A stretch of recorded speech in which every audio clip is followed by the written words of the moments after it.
Ariel Helwani post-fight at UFC 193 alongside the happiest man in Melbourne today. This is Lenny Fresquez, Holly Holm's longtime agent and promoter, the man who many moons ago told me that she would be the one to defeat Ronda Rousey. Lenny, thank you for the time.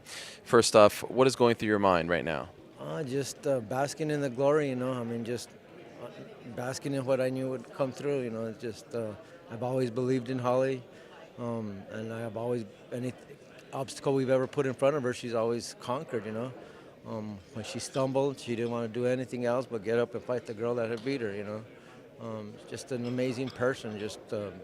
I've worked with a lot of fighters, and she's an exceptional fighter. And just there's not many fighters like her with heart, grit, loyalty, dedication.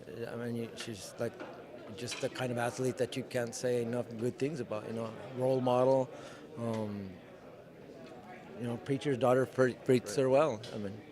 Do you recall what you were thinking throughout the fight? In the first round, she was landing punches, she was eluding Ronda. Second round, of course, we know what happened, the finish. What's going through your mind, someone who's known her for all these years, when this is happening, it's becoming real? I never doubted it was going to happen. I actually even thought it was going to happen in that round. So, I mean, it just, like, God is great, and I mean, everything that we prayed for, and it just fell together. Everything just fell together, and I just had this weird feeling she was going to knock her out in the second round, and I mean, it's just I don't know how this could happen, but it's great. Ever since this fight was announced, people criticized her, said it was too soon. They said, she's not ready for this, she's going to get smoked, all that stuff. And you were confident, like I said from the beginning. Were you just sitting back and laughing? The odds were incredible against her. It was.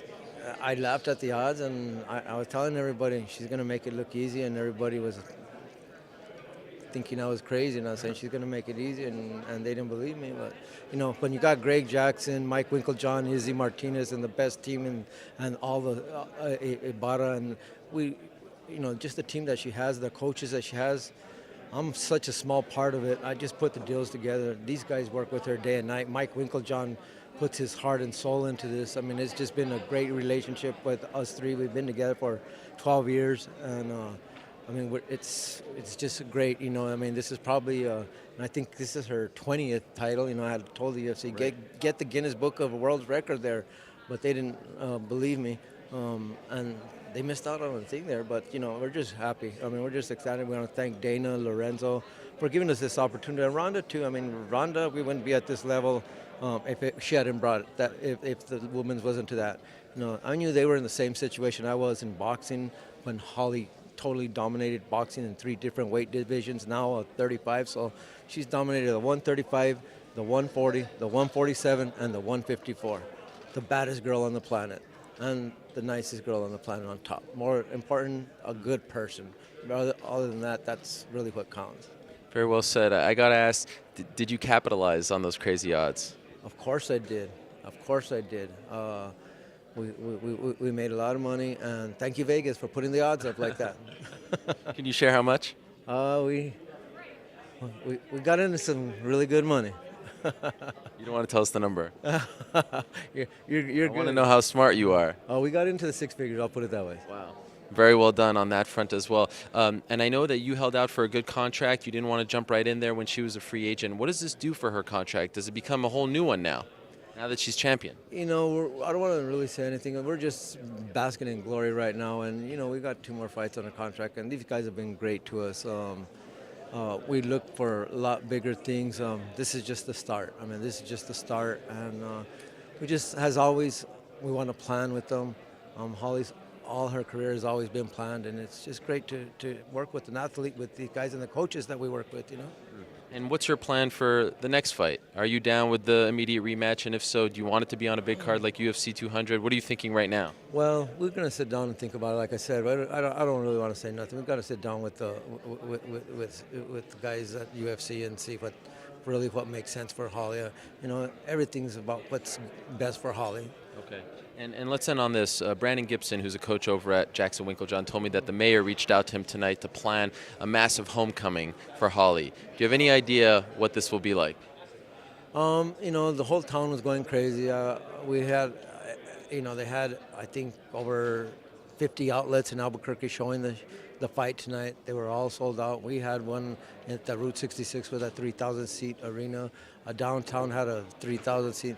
It was like a Super Bowl in New Mexico. It really was. And Holly won the Super Bowl for New Mexico. And a big shout out to all our fans in New Mexico that have always supported Holly from day one. I mean, since day one, Holly's had just the biggest fan base, and everyone always said, you're not going to go out of New Mexico, you don't fight nobody out of New Mexico. Well, there was no need to. When you have a fan base like New Mexico, she's the franchise that's good. When I was talking with Lorenzo and Dana, I was telling him, I'm selling you a franchise here. I mean, I know they thought I was crazy, but I was sincerely serious, And in your opinion, is this belt bigger than all those other boxing belts? Yes, I would have to say so. Okay. I would have to say so. I'm not discounting those because all those different organizations just always helped us, whatever we did. But yeah, I would have to say this just really puts that, I was really disappointed when I heard about Ronda being on the Ring magazine. That really upset me. Why? Because Holly's the best boxer of all time, Right. going in to try to make history. And Ronda's never even been on a boxing match.